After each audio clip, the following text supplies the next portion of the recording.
Irmãos e irmãs, eu venho trazer para vocês aqui uma questão que estava falando com o Frater.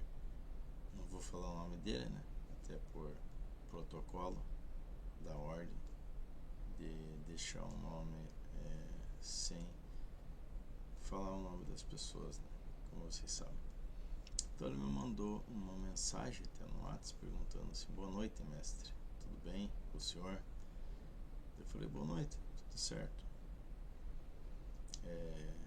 Ele falou que tinha desistido de obrigações com o santo dele, né? E queria praticar magia. Eu falei: entendi, irmão. Ele deu boa noite, beleza. De no outro dia ele me chamou de novo e falou: Frater,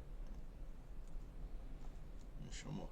Daí eu falei para ele: me diga uma coisa, você está numa egrégora, né? E quer passar para outra egrégora, né? Ele falou que o parente dele lá disse que não tinha nenhum problema dele passar do candomblé para alta magia.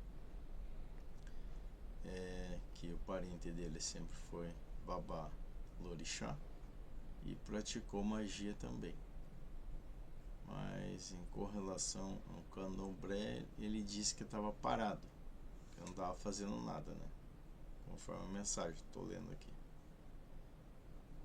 E por que daria o conflito da egrégora? Porque ele não estava praticando nada, estava parado. Eu falei, né, como um fundamento que eu tenho aprofundado em estudos, o que eu falei para ele, que devemos ter respeito a essas questões, principalmente dentro das religiões africanas. Ele teria que finalizar sim as suas obrigações, fazer o seu desligamento, o despacho de obrigação no candomblé antes de iniciar na linha da magia, né? Então ele tinha, mesmo estando parado, ele tem os compromissos assumidos, e era considerado arriscado ele desrespeitar tanto para com o orixá quanto para a casa dele, o sacerdote, baba lorixá e a lorixá, né? E também podia ter outras consequências. Então ele falou que o pai de santo lá tinha morrido, né? E o parente dele fazia magia normal, outros tipos de magia, sendo da linha do candomblé. E também que não praticava mais hoje, né? Mas tinha feito. E disse para ele que não tinha problema. Porque disse que ele tinha mantido sempre as coisas no devido lugar e tal. Conversando e tal, né? Daí eu falei que ia explicar bem para ele como que funcionava essa questão da egrégora, né? Ele achava que fazendo RMP não daria problema, né? Eu estaria na egrégora da alta magia. Mas se a questão fosse eu fazer o despacho pro santo dele, ele falou que ia fazer.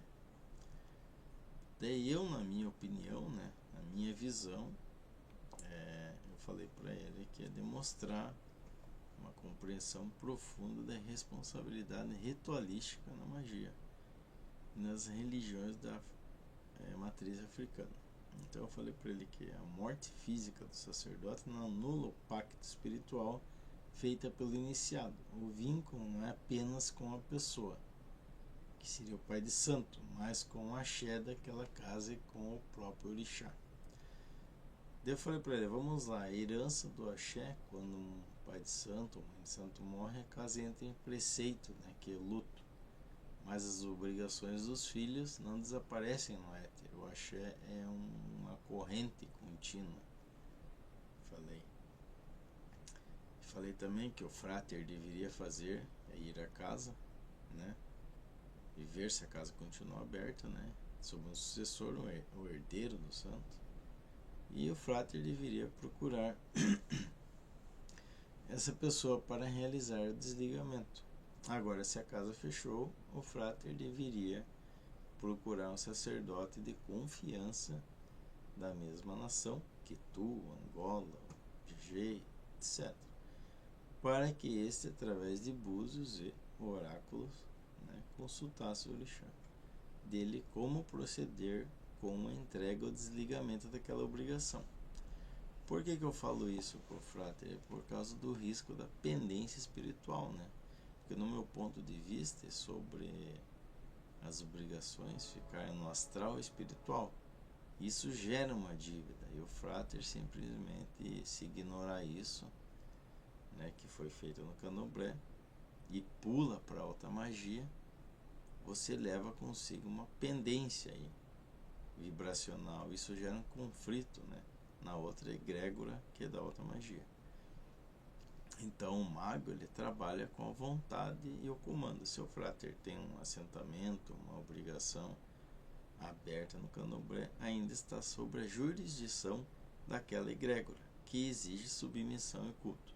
Isso gera um tal choque de egrégora, como eu chamo, egrégora, que pode causar o travamento na vida das pessoas, Então eu falei para o frater o papel do orixá, o que eu acho. O orixá deve nomear a pessoa.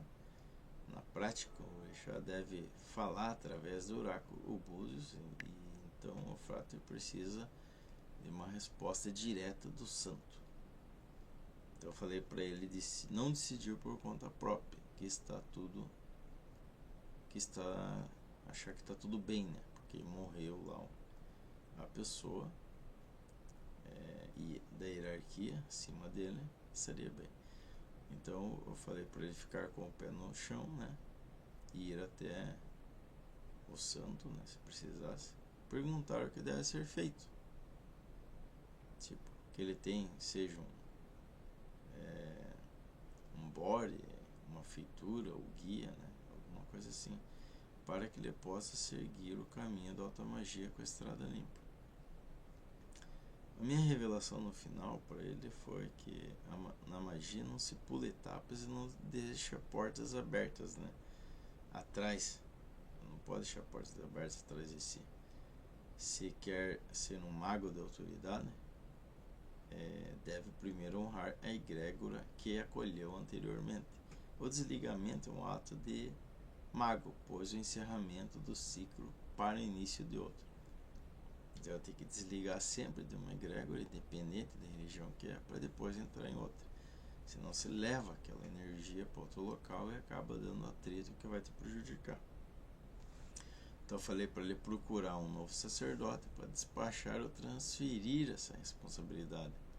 Este foi o meu conselho seguro e ético que hoje eu posso dar, Porque pode ter pessoas que podem estar nessa situação. No dia, o frater falou que não estava, que ele não tinha escolhido, alguma coisa assim, o candomblé. Ele falou que desde pequeno deixou claro que ia ser um bruxo ou um mago.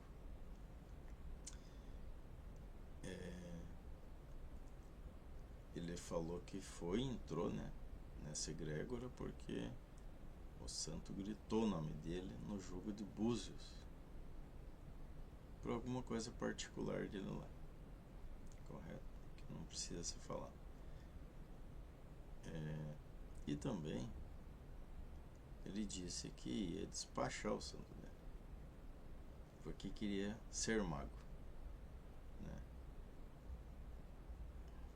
Então ele falou que o pai dele tinha 7 anos dado para ele despachar o santo.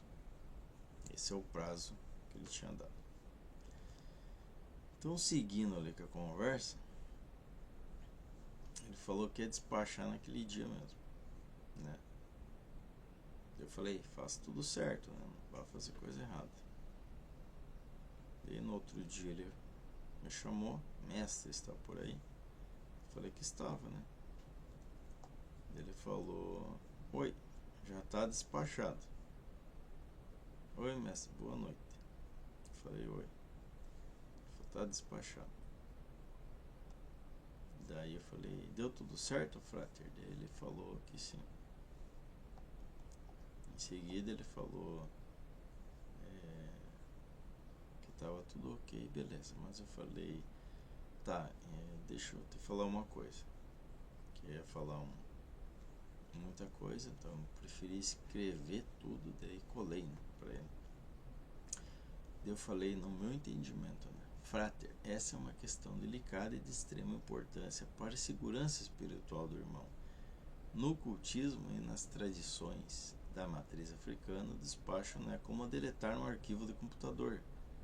É um encerramento de um contrato de alma e sangue. Então, irmão e frater, existe um tempo de resguardo e observação. Na magia, nada é instantâneo. Quando se trata de mudar de egrégora, vou te falar mais sobre isso agora. Eu falei, preste atenção. Você terá um período de 40 dias, porque eu digo isso, eu vou levar, falei que ia levar pelo lado mais tradicional, né?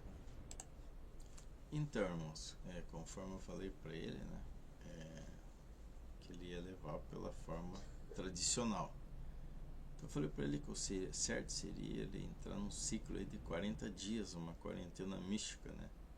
É o tempo necessário para que as energias densas do antigo culto se dissipem do corpo astral da pessoa. Então eu falei para ele que nesse período ele deveria observar esses 40 dias. Ele deveria monitorar o sono dele, a saúde física, as finanças, né? Para ver se ele via sinais de aceitação. Por exemplo, se a vida estivesse fluindo com leveza e sentisse paz, o despacho foi aceito. Mas deve também ver os sinais negativos, né? E é alerta. Por exemplo, pesadelos recorrentes, cansaço extremo ou coisa quebrando, indica que o orixá ou entidade não aceitou o desligamento ou que o ritual de despacho foi mal feito. Pelos meus estudos aprofundados, eu falei para ele que a resposta estaria no chão. Por que digo isso? Porque no candomblé dizemos que dá o veredito ao chão. Se você, frater, apenas, eu disse assim, né, jogou as coisas fora sem uma reza de liberação feita por um herdeiro do axé, você pode ter irritado energia em vez de despachá-la. Então o tempo de espera serve para ver se a egrégora antiga vai cobrar a saída neste período que eu chamo da transição para a alta magia. Então eu falei para ele que ele não deve evocar nada, né, nesse período, indo para a alta magia, ou fazer rituais complexos da alta magia imediatamente após esse despacho, correto? Então ele deveria primeiro focar nessa questão da saída da egrégora antiga. Então, após o despacho, né, ele teria o risco também de ter respingos, né, no caso, de axé no corpo dele. Então, teria choque da egrégora pelo término espiritual, né? As energias, elas colidem, então pode dar confusão mental, que é chamado de surto médio, tá? Eu recomendei ao frater que deve focar apenas em banimento e limpeza como ritual menor do pentagrama, se ele já fez isso, né, no despacho, por pelo menos um ciclo lunar aí completo de 28 dias. Pode fazer antes de consagrar os novos materiais para outras magias que ele vier fazer, né, que seja dentro da alta magia. Também é importante a confirmação de oráculos, né, um conselho do mago ou outro frater, né, que tire esse oráculo para ele. que seria o mais sensato, né? E passar por um período também, a sensatez seria de 7 e 21 dias do despacho. Após esses dias, é sensato consultar um oráculo, tarô, né? um búzios ou algo assim, para perguntar especificamente essa questão. O vínculo com a egrégora anterior for totalmente cortado. Então essa consulta seria essa pergunta. Eu teria que fazer essa pergunta. E no meu ver também, eu falei para ele, fazer isso já de repente, sem seguir esses ciclos de 40 dias e nesse período aí de 28 lunares e depois de 7 a 21 para fazer a pergunta, seria uma atitude apressada, né? Já sair e já para outra magia. Isso iria levar ele à derrota. Então, se ele quer entrar na outra magia com autoridade, ele precisa estar vazio da energia interior. Entrar com pressa mostra que ele ainda estava agindo pela emoção. E seja qualquer outra magia que ele fosse trabalhar, não tolera amadorismo emocional. Então tem que ter a ciência do que está fazendo, não é na emoção que você vai atingir o teu objetivo. Ele falou que não ia praticar a magia tal, né, que eu não vou falar aqui, na alta magia, né, e riu, deu risos, né, porque ele falou que ia praticar a magia cerimonial angelical, mas eu falei que mesmo assim é outra magia, que é fora da egrégora, totalmente diferente da egrégora dele. Então ficou essa explanação até aqui para quem tem às vezes uma dúvida quanto a essas questões. Por isso que muitos se estrepam, né? Sai de um lugar, vai para o outro e por que não dá certo? Porque não sabe desvincular essas energias, fazer as entregas corretas, né? Se desligar, porque aquele local te acolheu, você quer ir para outro, porque não sei, está contente, ou já veio de outro, sem desligamento, veio para aquele local e continua a mesma coisa a vida da pessoa. Então, porque não seguiu os alinhamentos e os caminhos corretos e só vê se estrepando. Então deve seguir esses ensinamentos e orientações para que não venha ter problemas. Então deixo aqui um fraterno abraço a todos e até a próxima.